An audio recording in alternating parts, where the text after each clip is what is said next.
এতগুলো আমি জেলা পরিষদে নিয়োগ দিচ্ছি, এতগুলো কর্পোরেশনে দিচ্ছি, এই একটা লোক অন্য বিরোধী দল থেকে নিন, সব কয়টা বিএনপি দল দিয়েছে নাকি বলেন?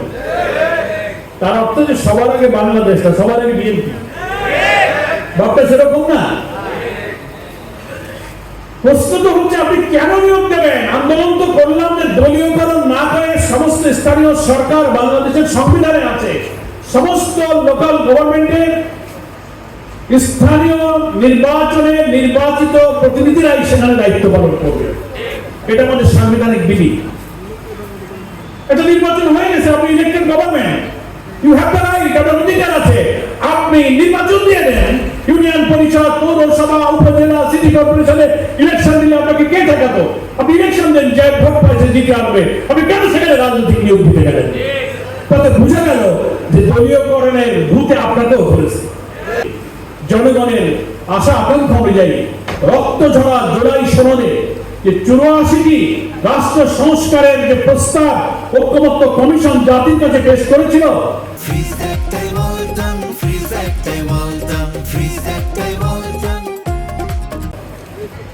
17 অক্টোবর জাতীয় সংসদের দক্ষিণ প্লাজায় মাওলানা আব্দুল হালিম ভাই বলেছেন, ফ্যাসিবাদ বিরোধী আন্দোলনে ময়দানে আমরা যারা রাষ্ট্রপতি নিবন্ধিত দলগুলো ছিলাম, আমরা সেই 84টি ঐক্যমতের বিষয়ে আমরা সবাই স্বাক্ষর করেছিলাম। খেয়াল আছে আপনাদের?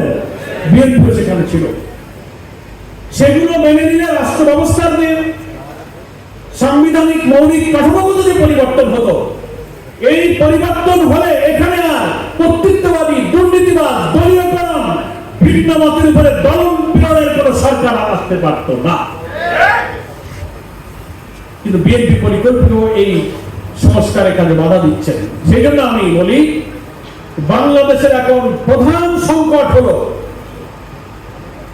জুলাই জাতীয় সনদের ভিত্তিতে যে গণভোট অনুষ্ঠিত হয়েছে, 5 কোটি মানুষ গণভোটের 84টি সংস্কার প্রস্তাবের পক্ষে হা ভোট দিয়ে যে হাকে জয়যুক্ত করেছে, সেই গণভোটের গণরায় বাস্তবায়ন না করে বিএনপি আবার সেই কর্তৃত্ববাদী ফ্যাসিবাদের পথে হাঁটছে। এটাই হচ্ছে জাতির সবচেয়ে বড় সংকট।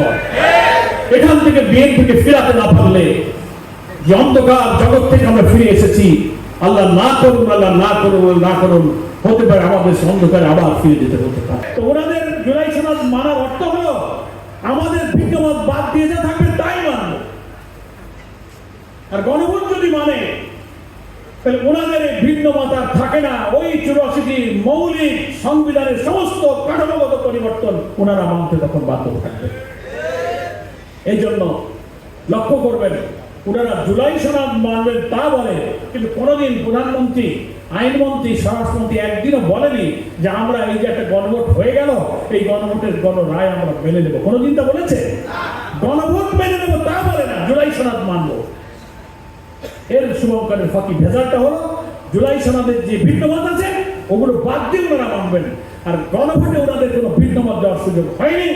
5 কোটি মানুষ পুরাটাই উইদাউট নট অফ ডিসেন্ট তারা হা বলেছে, ফলে 84টি পরিবর্তন মানতে সরকার এখন বাধ্য।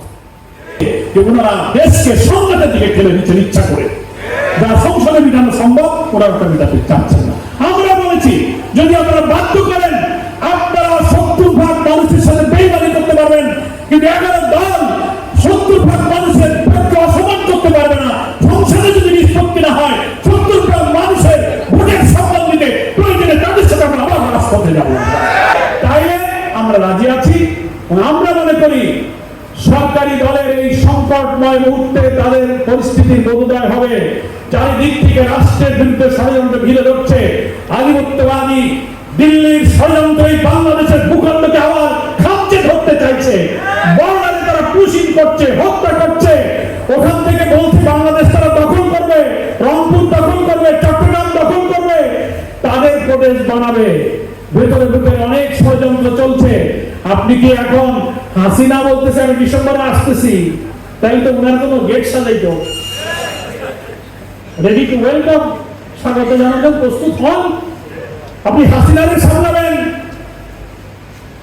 দিল্লিকে সামলাবেন, না 11 লাখ জনগণকে সামলাবেন? আপনি সিদ্ধান্ত গ্রহণ করেন।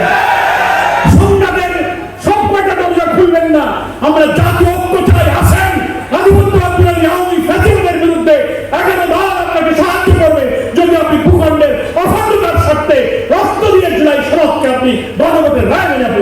করেন, তাহলে আমরা আপনার সাথে আছি। কি ঠিক আছে কিনা বলেন?